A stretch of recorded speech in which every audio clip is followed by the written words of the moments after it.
کی روایت ہے، امام ابو داؤد نے بیان کیا اسے، کہ حضور صلی اللہ علیہ وسلم نے فرمایا جو کسی پہ لعنت کرتا ہے، وہ لعنت جب اس کے منہ سے، اس کے لبوں سے نکلتی ہے تو وہ لعنت آسمان کی طرف جاتی ہے۔ جب وہ آسمان کی طرف جاتی ہے تو آسمان کے دروازے بند کر دیے جاتے ہیں، وہ لعنت آسمانوں میں راہ نہیں پا سکتی، وہ زمین کی طرف لوٹتی ہے۔ جب وہ زمین کی طرف آتی ہے، زمین کے دروازے بند کر دیے جاتے ہیں، وہ لعنت زمین میں راہ نہیں پا سکتی۔ امام ابو داؤد نے ابو دردہ رضی اللہ عنہ کی روایت سے اسے روایت فرمایا، زمین کے دروازے بند کر دیے جاتے ہیں، وہ لعنت زمین میں راہ نہیں پاتی، وہ لعنت دائیں جاتی ہے، دائیں راہ نہیں پاتی، وہ لعنت بائیں جاتی ہے، وہ لعنت بائیں راہ نہیں پاتی، پھر اس کو لوٹا کے اسی شخص پہ ڈالا جاتا ہے جس کی زبان سے وہ ادا ہوتی ہے۔ میرے دوستو،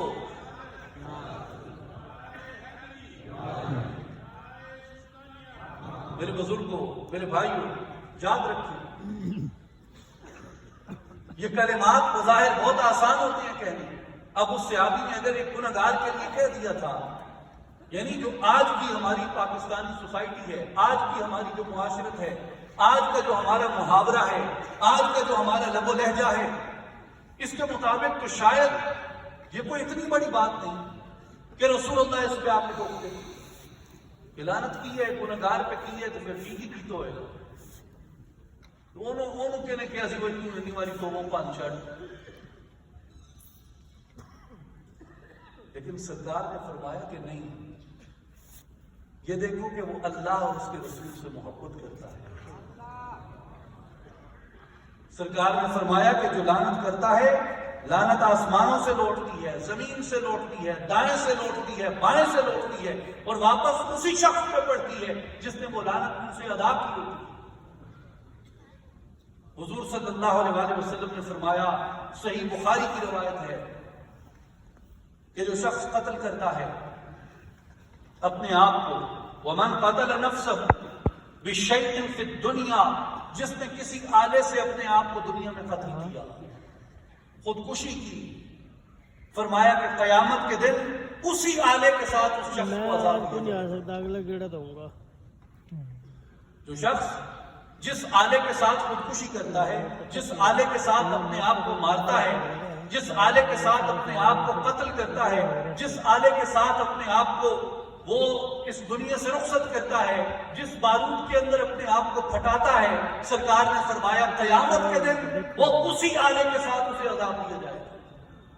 وہ چھری ہے تو چھری سے، بارود ہے تو بارود سے، تلوار ہے تو تلوار سے، گولی ہے تو گولی سے۔ اس کے بعد سرکار علیہ السلام نے فرمایا، وَمَنْ لَعَنَ مُؤْمِنًا فَهُوَ كَقَتْلِهِ،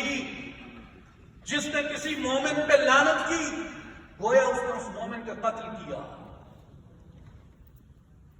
وَمَنْ قَذَفَ مُؤْمِنًا بِكُفْرٍ فَهُوَ كَقَتْلِهِ، نہ صرف یہ کہ جو کسی پہ لعنت کرتا ہے وہ اس کے قتل جیسا گناہ ہے، بلکہ فرمایا جو کسی مومن کے اوپر کفر کی تہمت لگاتا ہے، کفر کو اس مومن کی طرف منسوب کرتا ہے، سرکار نے فرمایا کہ یہ بھی ایسے ہی ہے جیسے اس نے مومن کو قتل کیا۔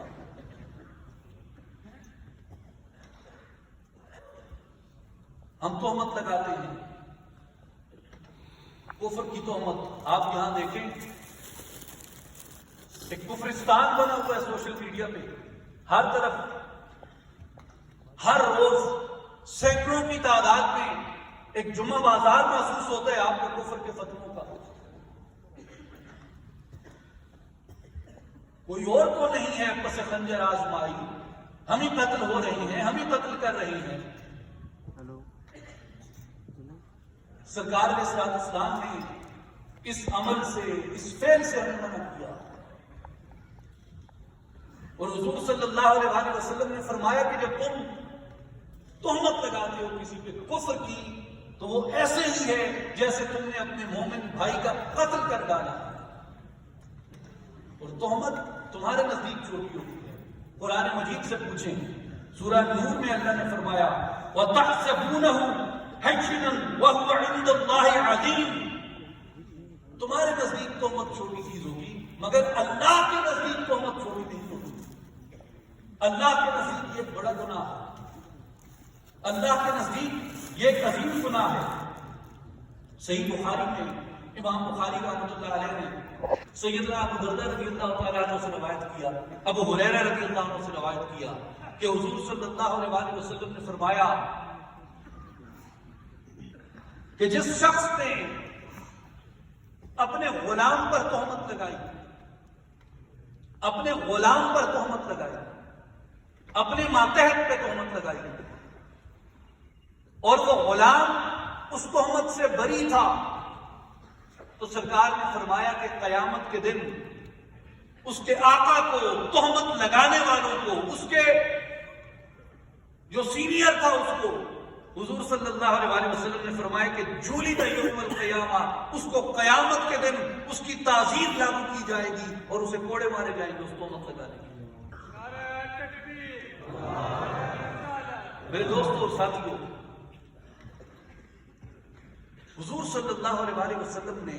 ہمیں ہماری زبان کے استعمال کا ایک کوڈ آف کنڈکٹ دیا کہ تم کیا کہہ سکتے ہو اور کیا نہیں کہہ سکتے، اور جو تم کہتے ہو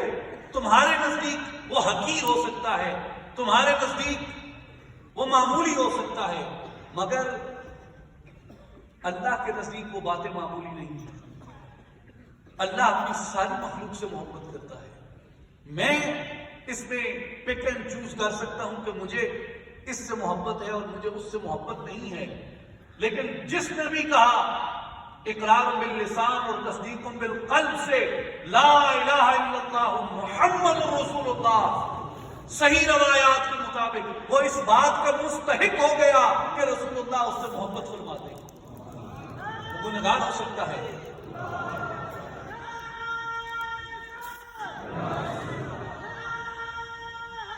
میں آپ کو ایک سادہ بات سمجھا دیتا ہوں، آپ کو یاد رہے گی کہ حضور صلی اللہ علیہ وسلم اپنے امتیوں سے محبت فرماتے ہیں۔ جس نے کہا زبان سے اور دل سے تصدیق کی کہ لا الہ الا اللہ محمد الرسول اللہ، اور حضور کو اس نے دیکھا نہیں ہے، کیا وہ اس روایت کا مصداق ہے یا نہیں کہ 7 مبارکیں ہیں اس کے لیے جس نے مجھے نہ دیکھا اور مجھ پہ ایمان لایا؟ وہ اس بات کا مصداق ہے یا نہیں؟ یہ حدیث اس پہ منطبق ہوتی ہے یا نہیں ہوتی؟ میرے آقا کا یہ قول اس پہ لاگو ہوتا ہے یا نہیں ہوتا؟ ہوتا ہے نا؟ تو وہ کیا بن گیا؟ حضور نے اس کے لیے 7 مبارکیں فرمائی۔ تو جب کسی کو تہمت لگانے لگو تو کیا ہم صرف اتنا وعدہ اپنے آپ سے اور اپنے نبی سے کر سکتے ہیں کہ میں کسی کو بھی تہمت لگانے سے پہلے یہ ضرور دیکھ لوں گا کہ کیا وہ میرے آقا کی 7 مبارکوں کا مستحق ہے یا نہیں ہے؟ میرے بھائیوں اور بزرگوں، ہم جب کسی کو لعنت کرتے ہیں تو کیا ہم ایک لمحے کے لیے رک کر یہ سوچ سکتے ہیں کہ یہ وہ شخص ہے جسے اللہ اور اس کے رسول سے محبت ہے، اور اگر اسے اللہ اور اس کے رسول سے محبت ہے تو کیا اللہ اور اس کے رسول کا حقدار اس بات کا مستحق ہے کہ اسے لعنت کی جائے؟ اور جب رسول اللہ اس سے محبت کرتے ہیں، اس کے محبت کرنے سے پہلے اس سے محبت کرتے ہیں، تو جس سے حضور محبت کرتے ہیں، حضور اپنی امتیوں سے محبت کرتے ہیں، تو جس سے حضور محبت کرتے ہوں وہ اس بات کا مستحق نہیں ہے کہ اس کو لعنت کی جائے۔ میرے بھائیوں اور بزرگوں، قرآن مجید کا حکم ہے کہ ایک دوسرے کو برے القاب سے مت پکارو۔